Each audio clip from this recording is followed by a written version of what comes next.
नमस्ते विद्यार्थियों, DG school में आपका स्वागत है। विद्यार्थियों, सामाजिक विज्ञान विषय के अंतर्गत हम 8वीं कक्षा के इतिहास का अध्ययन कर रहे हैं और अभी हम आपके 9वें चैप्टर जिसका नाम है जाति व्यवस्था की चुनौतियाँ।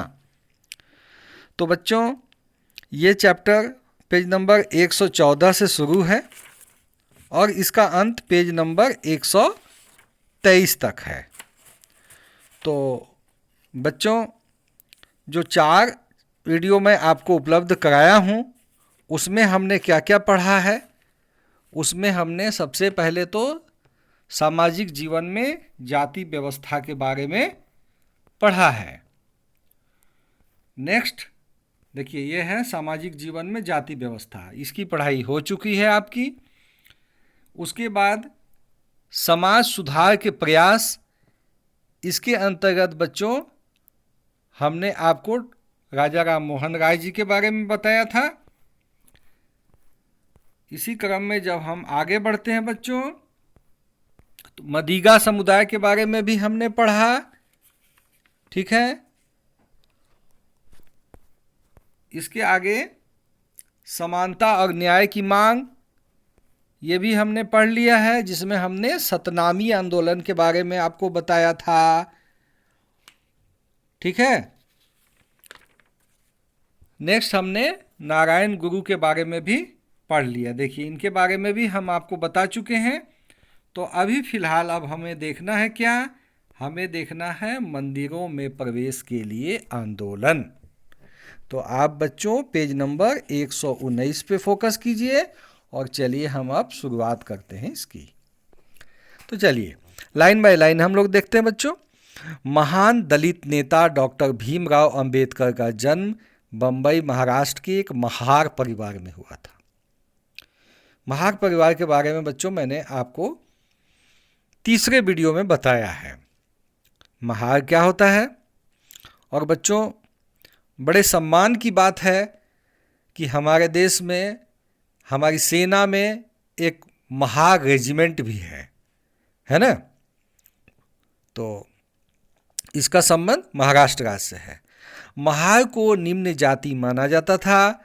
अंबेडकर ने दैनिक जीवन में जातीय भेदभाव को करीब से देखा था। बम्बई प्रेसिडेंसी में अछूतों को सरकारी स्कूलों में घुसने नहीं दिया जाता था। विरोध जताने पर उन्हें कक्षा के बाहर बरामदे में बैठकर सबक सुनने की इजाज़त दे दी जाती थी, ताकि वे कमरे को दूषित न कर सकें जहां ऊंची जाति के लड़कों को पढ़ाया जाता था। तो बच्चों, ये कितनी ख़राब बात है। किसी के सम्मान को ठेस पहुंचाना बहुत गलत बात है। उन्हें सवर्ण बच्चों द्वारा इस्तेमाल किए जाने वाले नलकों से पानी पीने की इजाज़त नहीं थी। स्कूली शिक्षा के बाद अंबेडकर उच्च शिक्षा के लिए अमेरिका चले गए। वापस आने पर उन्होंने जातीय संरचना के खिलाफ काफ़ी लिखा। तो ये बातें बहुत महत्वपूर्ण हैं बच्चों। लेकिन एक चीज़ बहुत अच्छा हुआ कि डॉक्टर भीमराव अंबेडकर जी को मौका मिला। शायद हर किसी को मौका नहीं मिलता है। तो आज से 100 साल पहले यदि डॉक्टर भीमराव अंबेडकर को अमेरिका जाकर पढ़ने का अवसर मिला तो ये बहुत बड़ी बात है। आगे हम बढ़ते हैं। 1927 ईस्वी में उन्होंने मंदिर प्रवेश आंदोलन की शुरुआत की, जिसमें महार जाति के लोगों ने बड़ी संख्या में भाग लिया। ब्राह्मण पुजारियों ने इस बात पर सख्त नाराजगी जताई कि दलित भी मंदिर के जलाशय के पानी का उपयोग कर रहे हैं। बच्चों, ये बातें अच्छी तो नहीं हैं, हमारे समाज की बात है। लेकिन हम अपने समाज की कमियों को यदि हम जानेंगे नहीं, उसको उजागर नहीं करेंगे, उसे दूर नहीं करेंगे, तो कौन करेगा? इसलिए पढ़ना तो है बच्चों, है ना। चलिए आगे देखिए। 1927 से 1935 के बीच अंबेडकर ने मंदिरों में प्रवेश के 3 आंदोलन किए।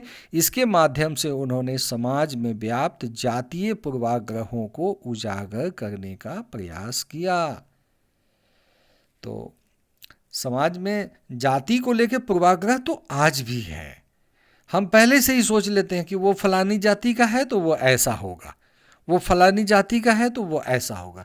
लेकिन बच्चों, असलियत तो यह है कि हर इंसान अलग अलग होता है और हर इंसान यूनिक होता है।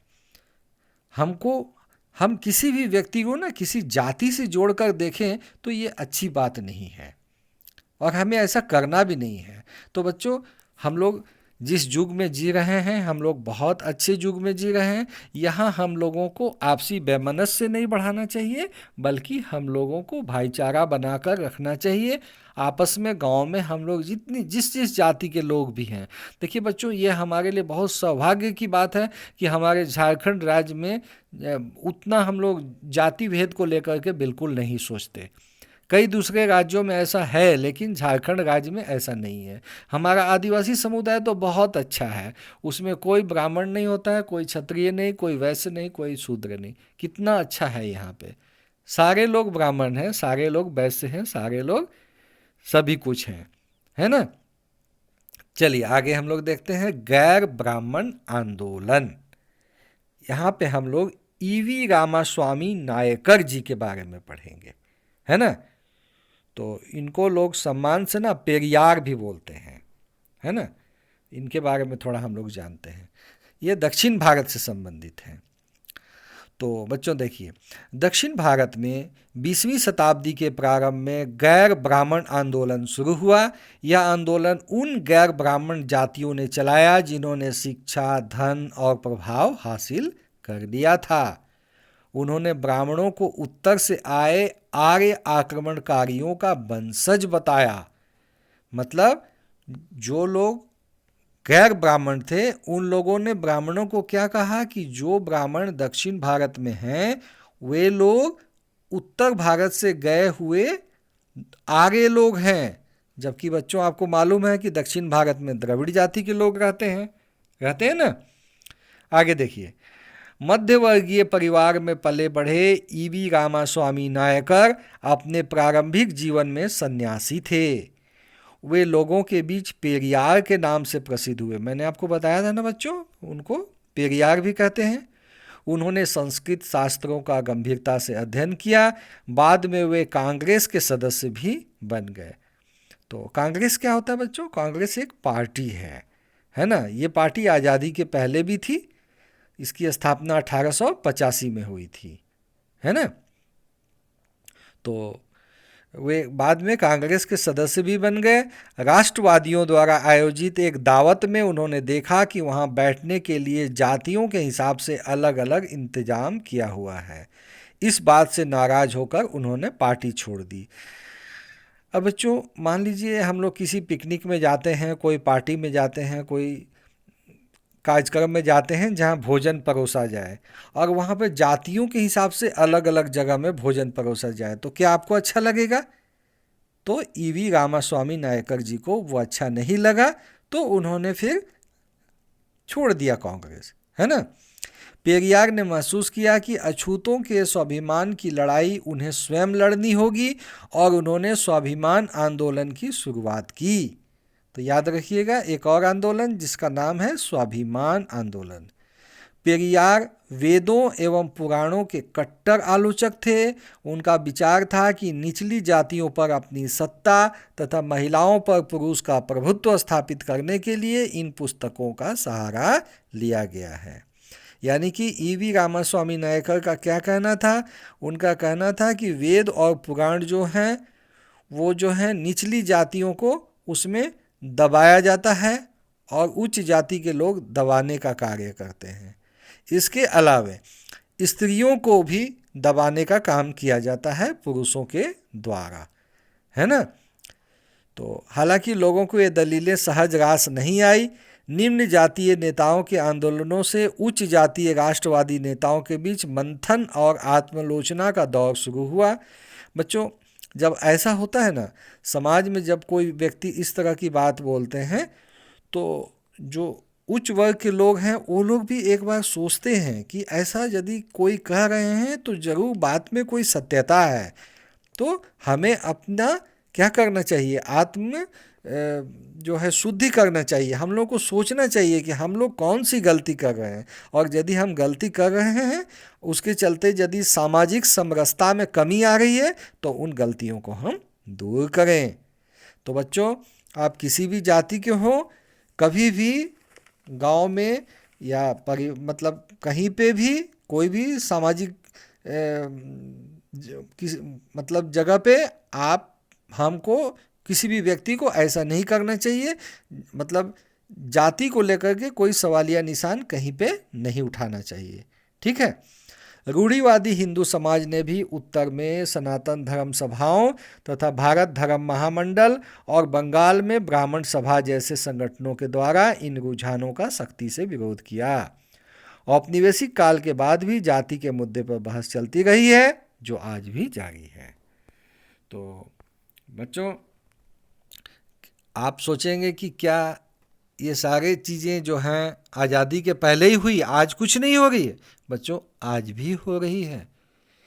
ये तो इतिहास की बातें हैं, हम पहले की चीज़ें आज पढ़ रहे हैं, आज भी इतिहास बन रहा है। इतिहास बनने की प्रक्रिया तो हमेशा चलती रहती है। आज जो घटनाएं घट रही हैं उनको कल पढ़ा जाएगा, आने वाले समय में वे चीज़ें जो हैं इतिहास में स्थान पाएंगी, है ना। तो हम लोग कुछ भी ऐसा ना करें जो कि विगत में इस देश में हुआ है। तो आगे बच्चों, अभी हम लोग पेज नंबर 120 तक तो पढ़ लिए, अब उसके आगे बढ़ते हैं। देखिए, सुधारों के लिए संगठित होना। तो इसमें देखिए पेज नंबर आप देख सकते हैं, पेज नंबर 121 पे सुधारों के लिए संगठित होना, इसमें है राजा राम मोहन राय और ब्रह्म समाज। इसके बारे में तो मैं आपको पहले बता चुका हूँ बच्चों। बंगाल में फिर भी आप देख लीजिए, बंगाल में प्रारंभ हुए सुधार आंदोलन का नेतृत्व राजा राम मोहन राय ने किया। उन्हें नव जागरण का अग्रदूत और आधुनिक भारत का पिता एवं नव भारत का तारा कहा जाता है। देखिए, कई बातें एक साथ हैं। इनको नव जागरण का अग्रदूत भी कहा जाता है। किसको? राजा राम मोहन राय जी को। उनको आधुनिक भारत का पिता भी कहा जाता है एवं नव भारत का तारा भी कहा जाता है। उन्होंने जाति प्रथा को इस आधार पर बुरा बताया कि इसने हमारे समाज को उच्च एवं निम्न जैसे अप्राकृतिक ढंग से बांट दिया है, जिस कारण बड़ा समुदाय राष्ट्रीयता की भावना से दूर होता जा रहा है। उन्होंने फारसी भाषा में तोहफतुल मोहद्दीन नामक पुस्तक लिखकर मूर्ति पूजा का विरोध किया। ये बात तो मैं बताए थे, पहले भी बता चुका हूँ बच्चों, पहले वीडियो में ही मैंने बता दिया था। 1828 को ब्रह्म समाज की स्थापना की। इसका उद्देश्य हिंदू धर्म में सुधार लाना था। ब्रह्म समाज की अवधारणा एकेश्वरवाद, आस्तिकता तथा आचार संबंधी बातों पर आधारित थी। राजा राम मोहन राय ने 1817 ईस्वी में कलकत्ता में हिंदू कॉलेज और 1825 ईस्वी में वेदांत कॉलेज की स्थापना की। तो बच्चों, शिक्षा के क्षेत्र में भी राजा राम मोहन राय ने बहुत कुछ किया है। अब इस वीडियो में हम लोग केशव चंद्र सेन जी के बारे में भी थोड़ा पढ़ लेते हैं, ब्रह्म समाज के बारे में, और इसके पश्चात बच्चों एक और वीडियो हम लोग देखेंगे, वो छोटा सा वीडियो होगा। तो चलिए यहाँ देख लेते हैं केशव चंद्र सेन और ब्रह्म समाज। ब्रह्म समाज को लोकप्रिय बनाने में केशव चंद्र सेन ने अहम भूमिका निभाई। बाद में देवेंद्रनाथ टैगोर से मतभेद के बाद उन्होंने ब्रह्म अथवा आदि ब्रह्म समाज का गठन किया। उन्होंने सामाजिक सुधारों के अलावा स्त्रियों की मुक्ति, मद्य निषेध का मतलब बच्चों शराब नहीं पीना, है ना। आपको पता है ना, बिहार में मद्य निषेध है, लेकिन झारखंड में तो नहीं है। लेकिन इस मद्य के कारण, यानी कि शराब के कारण, बहुत सारे परिवार बच्चों टूट जाते हैं, है ना। तो परिवारों का टूट जाना ये बहुत गलत चीज़ है। और शराब पीकर बहुत सारा क्राइम भी होता है, बहुत सारा अपराध भी होता है ना। तो मद्य निषेध के बारे में तो हमारे कोई भी समाज सुधारक मद्य निषेध के विरुद्ध ही बोलेंगे, कभी भी नहीं कहेंगे कि मद्य निषेध अच्छी चीज़ है। कोई कहेगा क्या? नहीं कहेंगे ना। और दान देने पर विशेष जोर दिया। उनके प्रयास से ही 1872 ईस्वी में ब्रह्म विवाह कानून बनाया गया। आधुनिक भारत में ब्रह्म समाज को पहला मिशनरी आंदोलन और केशव चंद्र सेन को प्रथम मिशनरी माना जाता है। तो बच्चों, इस वीडियो को मैं यहीं पे समाप्त करता हूँ। थोड़ी सी जानकारी और रह गई है, जिसमें मैं डेरोजियो के बारे में बताऊंगा जो कि यंग बंगाल आंदोलन से जुड़े हुए थे, थोड़ा विवेकानंद जी के बारे में, थोड़ा प्रार्थना समाज के बारे में, दयानंद सरस्वती जी के बारे में, और कुछ अलीगढ़ का जो आंदोलन है सर सैयद अहमद खां वाला, और पारसियों और सिखों का जो सुधार आंदोलन है वो भी हम लोग थोड़ा देख लेंगे। तो इस वीडियो को बच्चों मैं यहीं पे समाप्त करता हूँ। ठीक है बच्चों, जय हिंद बच्चों।